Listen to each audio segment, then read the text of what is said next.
आ जाइए आप लोग, फटाफट आप लोग सब जुड़ जाइए। चलिए आज के चैप्टर में, आज के वीडियो में पढ़ेंगे हिंदी के जो काव्य खंड जो पढ़े थे, ठीक है। क्या पढ़े थे? काव्य खंड। और जो उसका जो पढ़े थे, आज उसका क्या पढ़ेंगे? ऑब्जेक्टिव प्लस सब्जेक्टिव, ठीक है। क्या पढ़ेंगे? ऑब्जेक्टिव प्लस सब्जेक्टिव क्वेश्चन पढ़ेंगे, ठीक है। ऑब्जेक्टिव प्लस सब्जेक्टिव क्वेश्चन पढ़ेंगे और सारा क्वेश्चन पेपर बच्चों भी आए रहेगा, ठीक है। चलिए, कविता पढ़े होंगे इसका, ठीक है, सुने हैं ना आप लोग? कैसा लगा होगा? मजा तो आया होगा आप लोग का बहुत बेहतरीन तरीका से। चलिए, और कमेंट में आप बताना कि कितना कितना सही किया, ठीक है। आप कमेंट में बताना, ये सारा क्वेश्चन पेपर बच्चों आपके एग्जाम में आने का संभावना है, ठीक है। इससे बाबूरे इससे बाहर क्वेश्चन आपको नहीं आएगा। और जितना बता रहे ये सारा क्वेश्चन लड़ेगा तो लड़ेगा, ठीक है। इसमें सब्जेक्टिव और ऑब्जेक्टिव दोनों क्वेश्चन रहेगा। तो चलिए, सबसे पहले ऑब्जेक्टिव कुछ पर बना लेते हैं ऑब्जेक्टिव, और बताना कि आप कमेंट में कि आप कितना सही किए, ठीक है। टोटल ऑब्जेक्टिव में आप कितना सही किए, मानो कि हम कुछ क्वेश्चन दिए उसमें से आप कितना सही किए। चलो, एक नंबर क्वेश्चन पर आ जाओ और इसका आप जवाब दो। क्या कहता है? गुरु नानक का जन्म कब हुआ था? इसका जवाब बताना प्यारे बच्चों कि गुरु नानक जी का जन्म कब हुआ था। चलो, इसका जवाब दो। क्या हुआ? 1449 में, या 69 में, या 75 में, या 80 में? बताना कि गुरु नानक देव जी का जन्म कब हुआ, ठीक है। कविता आप नहीं सुने हो तो ये इसी चैनल पर जाके देखो, इतना बेहतरीन तरीका से आपको हम कविता पढ़ा दिए हैं, ठीक है। जिसके बाद सुनने के बाद आपको कभी नहीं भूलिएगा, ठीक है। प्यारे बच्चों, गुरु नानक का जन्म कब हुआ था? क्या बताना है? 1469 ईस्वी में। इसका राइट आंसर क्या होगा प्यारे बच्चों? नंबर ए होगा। समझ में आया? बोलेगा जी भैया समझ में आ गया। चलो, अब देखो दूसरा नंबर कविता क्या कहता है, इसका आप जवाब दो। इसका क्या कहता है? राम नाम बिनु बिरथे जग जनमा। यह पंक्ति है किसका? मतलब यह जो पंक्ति है किसका? क्या गुरु नानक जी का है, या रस खान का है, या घनानंद का, या प्रेम घन का है? बताओ प्यार बच्चों, ये किसका है? इसका जवाब दो कि राम नाम बिरथे जग जन्मा, बिनु बिरथे जग जन्मा। ये जो है किसका है? तो किसका है प्यार बच्चों? गुरु नानक देव जी। इसका राइट आंसर क्या होगा? नंबर ए होगा, ठीक है। चलो, अब अगला ऑब्जेक्टिव क्वेश्चन पे आ जाओ। ये क्वेश्चन देखो क्या कहता है कि किनका जन्म स्थान नाना काना साहब कहलाता है? बताना किसका जन्म स्थान प्यारे बच्चों नाना काना साहब कहलाता है? क्या गुरु अर्जुन देव, या गुरु गोविंद सिंह? नहीं, क्या होगा प्यारे बच्चों? गुरु नानक। इसका राइट आंसर क्या होगा? नंबर सी होगा। गुरु नानक जी को कौन सा स्थान कहलाता है? नाना काना साहब कहलाता है। चलिए, अगला क्वेश्चन पे आ जाइए 4 नंबर में। ये क्वेश्चन क्या कहता है? गुरु नानक का जन्म, ठीक है, किसका जन्म प्यारे बच्चों? गुरु नानक जी का जन्म लाहौर को किस ग्राम में हुआ था? बताना, गुरु नानक देव जी का जन्म कि लाहौर को किस ग्राम में हुआ था? क्या तलबंडी में, या अमृतसर में, जालंधर में, या लुधियाना में? इसका जवाब क्या होगा? तो इसका जवाब प्यारे बच्चों क्या होगा? तलबंडी में, ठीक है। क्या होगा? तलबंडी में। इसका आंसर नंबर ए होगा। समझ में आया? चलो, अब इसका जवाब दो। 5 नंबर का जवाब दो फटाफट। इसका क्या कहता है? सिख धर्म का प्रवर्तक किसे कहा गया? बताना कि सिख धर्म का प्रवर्तक किसे माना गया है? तो किसे माना गया प्यारे बच्चों? गुरु नानक देव, ठीक है, गुरु नानक का, ठीक है। ये तीनों नहीं हो गए। चलो, समझ में आया? अब आगे बढ़ते हैं। 6 नंबर के जवाब दो। इसका देखो क्या कहता है, क्या कहता है? इसका जवाब दो तो। क्या कहता है? गुरु नानक पंजाबी के अलावा किस भाषा में कविता लिखी थी, लिखते हैं? बताना, लिखते। बताओ, गुरु नानक जी पंजाबी के अलावा कौन सा भाषा में प्यारे बच्चों कविता लिखे थे? इसका जवाब देना, पंजाबी के अलावा कौन से भाषा में लिखे थे? तो कौन से भाषा में? हिंदी भाषा में, ठीक है। कौन से भाषा में प्यारे बच्चों? हिंदी, ठीक है। कौन सा भाषा में? हिंदी भाषा में। हिंदी भाषा में उन्होंने क्या लिखा था? कविता लिखा था। चलो, यहाँ तक समझ में आया? चलो, अब आगे बढ़ते हैं। ये क्वेश्चन पर आ जाओ। क्या कहता है? गुरु नानक के पिता का नाम क्या था? ये क्वेश्चन प्यारे बच्चों भी आए 2026 बोर्ड के लिए।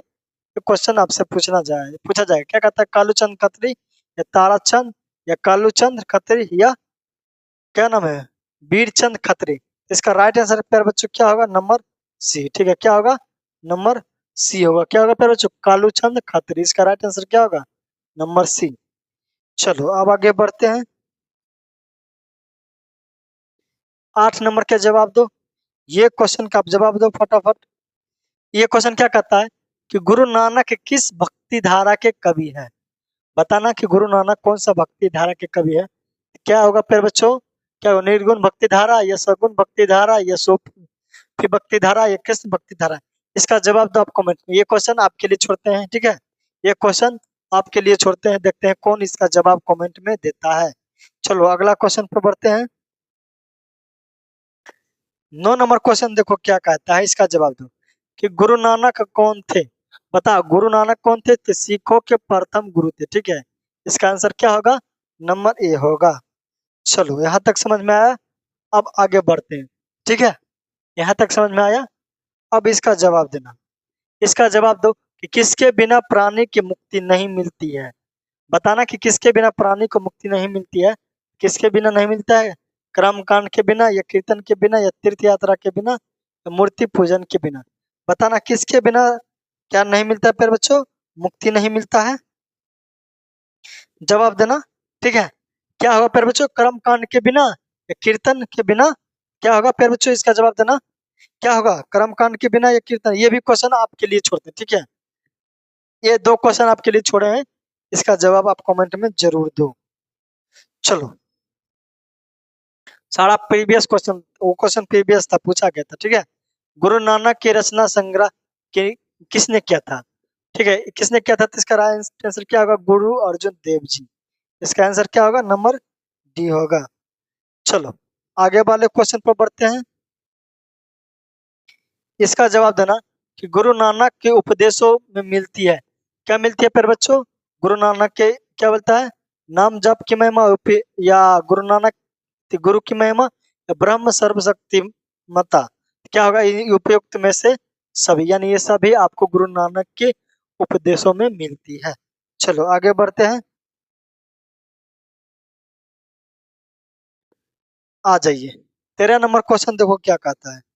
इसका आप लोग जवाब दो। 13 नंबर देखो क्या कहता है, क्या कहता है, सोहिला किन की रचना है। बताना सोहिला, ये देखो 2024 में पूछा गया क्वेश्चन। ठीक है, 2024 में क्वेश्चन पूछा गया था, इस बार भी संभावना है।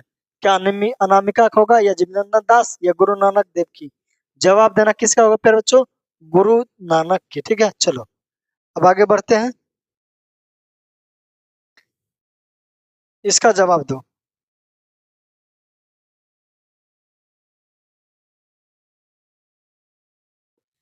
गुरु नानक का जन्म स्थान नानकाना साहिब में, अब वो कहाँ है, जो गुरु नानक देव जी का जन्म जो हुआ था कहाँ, नानकाना साहिब में यानी लाहौर में। वो बताओ अभी वर्तमान में कहाँ है, ये क्वेश्चन पूछा गया। ठीक है, तो 24 में, 22 में, 23 में, ये 25 में भी पूछे की संभावना है। ठीक है, 25 में भी अपने मतलब 2026 में पूछे की संभावना। ठीक है, बताना किसका कहाँ होगा, कहाँ है प्यारे बच्चों, पाकिस्तान में। ठीक है, कहाँ है, पाकिस्तान में। समझ में आया, कहाँ है प्यारे बच्चों, पाकिस्तान में। चलो इसका आप जवाब दो। ये देखो क्या कहता है कि गुरु नानक के किस पद में राम नाम का कीर्तन पर बल दिया गया है। बताओ कौन सा पद में, पहला दूसरा तृतीय, कौन सा पद में, प्रथम पद में दिया गया। ठीक है, चलो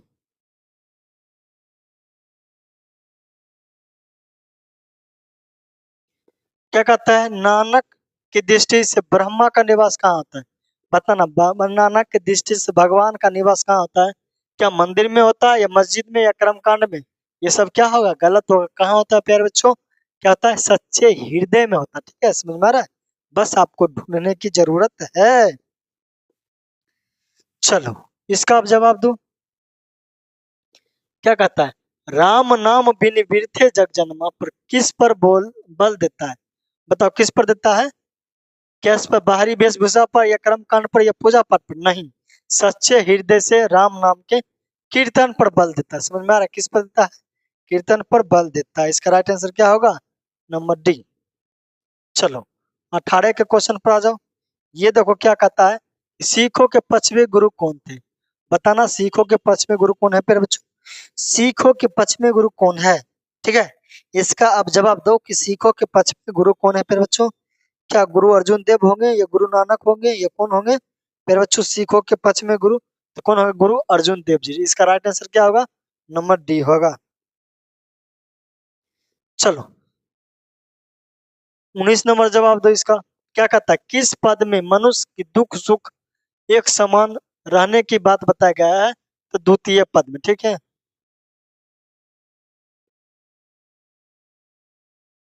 आगे क्वेश्चन देखो क्या कहता है, ये वाला क्वेश्चन के जवाब दो। गुरु नानक की रचना है, बताओ कौन सा रचना है? जपू जी है या आशा दीवार या रहीरास और सोहिला?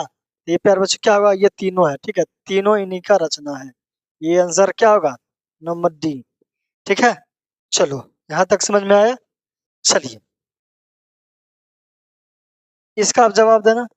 क्या कहता है? बिरथे का अर्थ क्या होता है? बताओ बिरथे का अर्थ क्या होता है? हमने बताया था बिरथे का अर्थ क्या होता है? व्यर्थ था। ठीक है, इसका राइट आंसर क्या होगा? Number A. चलो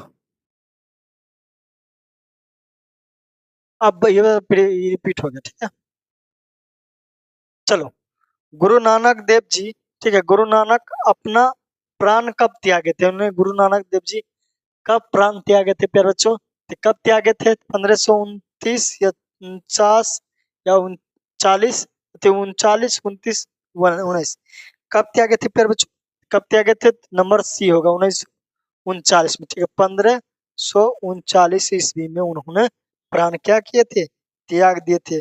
और बताना क्या कह के त्यागे थे जब वो प्राण त्यागे थे? तो अंत समय में कौन सा उसके मुख से शब्द निकला था? कौन सा निकला था? जवाब दो। चलो आगे बता। गुरु नानक की रचना कौन है? तो इनमें से सब ये जपू जी, आशा दीवार से। ये रिपीट क्वेश्चन है। चलिए अब आगे वाला क्वेश्चन पढ़ते हैं। देखो 26 नंबर क्या कहता है? इसका जवाब दो। क्या कहता है? गुरु नानक अपने प्राण क्या कहते हुए त्यागा था? ठीक है, क्या कहते हुए त्यागा था पर बच्चों? बाहे गुरु कहते हुए उन्होंने क्या किया था? अपना प्राण त्याग दिए थे। गुरु नानक जी बाहे गुरु कहते हुए अपना प्राण क्या किए थे? त्याग दिए थे। चलो अब बढ़ते हैं। क्या कहता है? गुरु नानक कौन थे? गुरु नानक कौन थे प्यारे बच्चों? सिखों के प्रथम गुरु थे। ठीक है, सिखों के प्रथम गुरु जी थे। चलो अब आगे बढ़ते हैं। आगे वाले क्वेश्चन देखना, इसका जवाब देना। इसका जवाब देना। क्या कहता है? गुरु नानक का पद है, गुरु नानक के पद है कौन होगा? प्रेम एवं भक्ति के मधुर गीत। ठीक है, इसका आंसर क्या होगा? नंबर बी होगा। चलिए अब आगे बढ़ते हैं। 30 नंबर के जवाब दो। क्या कहता है? देखो क्या कहता है कि गुरु नानक किसका विरोध करता है? किसका विरोध करता है प्यारे बच्चों? ये तीनों का विरोध करता है। ठीक है, इसका आंसर क्या होगा? नंबर डी होगा। चलो अब आगे बढ़ते हैं। क्या कहते हैं? राम नाम बिनु बिरथे जग जनमा शीर्षक कविता के अनुसार ईश्वर की शरण में जाने की अधिकारी कौन है? कौन जा सकते हैं प्यारे बच्चों? कौन? अहंकारी जा सकते हैं, जो निराश है वो जा सकते हैं, जो दुख है वो, जिसका कौन जा सकते हैं? जिसका अंतकरण निर्मल हो। इसका राइट आंसर क्या होगा? नंबर डी होगा। चलो अब आगे वाले क्वेश्चन पर बढ़ते हैं। इसका जवाब देना। क्या कहता है? हरे रस से कवि का क्या अभिप्रिय है? बताना हरि रस से कवि का क्या? यह था राम नाम की जाप। ठीक है, चलो 33 नंबर इसका जवाब दो। क्या कहता है? गुरु नानक पंजाबी के साथ साथ कौन सी भाषा में लिखित है? तो ये रिपीट हो गया है। इसका आंसर क्या होगा? नंबर डी होगा।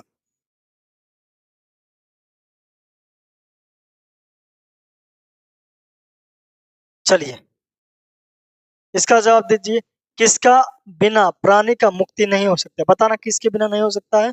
तीर्थ यात्रा के बिना नहीं।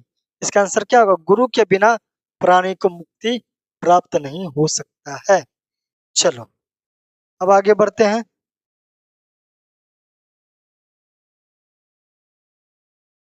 जो नर दुख देखिए प्यारे बच्चों अब ये आ गया है सब्जेक्टिव क्वेश्चन। कौन सा सब्जेक्ट क्वेश्चन है?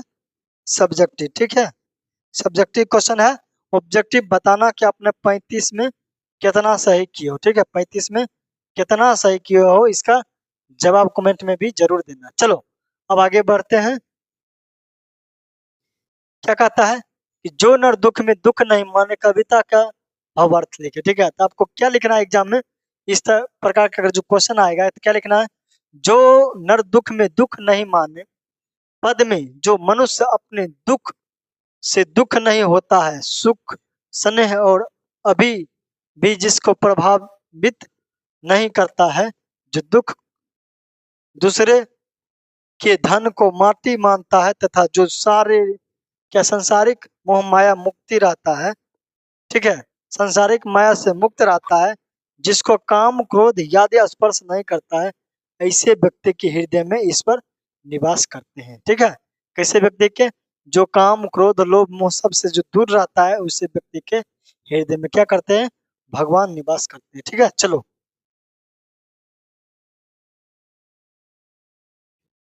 चलो यहाँ तक समझ में आया। अब बढ़ते हैं आगे, आगे क्वेश्चन पर आ जाओ।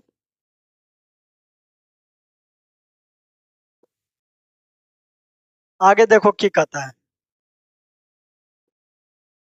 कभी किसके बिना जगत में जन्म लेना व्यर्थ मानते हैं, तो कभी गुरु नानक देव ने राम नाम के बिना जगत में जन्म लेना क्या मानते हैं, व्यर्थ मानते हैं। यहाँ तक समझ में आया।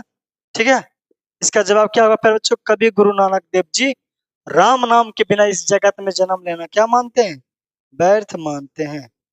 चलो चौथा नंबर क्वेश्चन देखो क्या कहता है, पानी कब विष के समान हो जाता है, ये क्वेश्चन भी आई है, पूछेगा। ठीक है, क्या लिखना है, कभी गुरु नानक जी का कहना है कि जो व्यक्ति राम के नाम नहीं लेता है, कीर्तन भजन नहीं करता है, सिर्फ सांसारिक मोह माया में लगे रहता है, उसके बानी रे बाबू कौन सा मान होता है, विष के समान होता है। समझ में आया। चल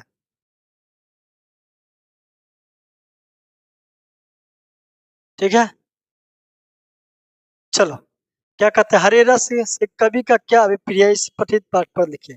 हरे रस से कवि का क्या अभिप्राय है, इसका जवाब देना। तो हरे रस से कवि का क्या अभिप्राय है, क्या लिखना है, कवि के अनुसार भगवान के नाम लेने से जो आनंद की अनुभूति होता है, वही हरि रस है।